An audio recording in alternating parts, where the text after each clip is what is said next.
עורך דין ענת מולסון מתמחה מזה כ-12 שנים בתביעות של רשלנות רפואית. היא ייצגה מאות לקוחות והצליחה להשיג עבורם פיצויים של עשרות מיליוני שקלים. ההבחנה של החולה נגרם נזק כתוצאה מטיפול רפואי לקוי הינה השלב הראשון בתהליך הגשת התביעה. עורכי דין שלום, רותי מדברת. מאחורי עורך דין מולסון סיפורים רבים של הצלחה שאף זכו לכותרות נרחבות בעיתונות.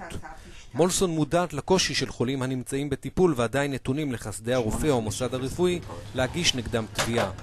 לא אחת היא נדרשת להפיג את החששות של חולה ובני משפחתו אשר נרתעים התמודדות עם מנגנונים משומנים של בתי חולים המצוידים בידע רפואי נרחב ובמחלקות משפטיות מנוסות.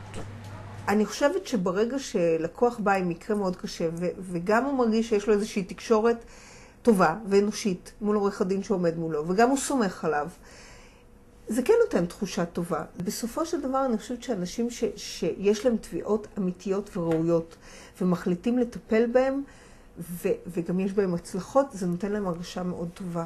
אני מחוברת לעניין הזה בכל רמה חברה. אני רואה בזה שליחות ואני רואה בזה גם פריבילגיה.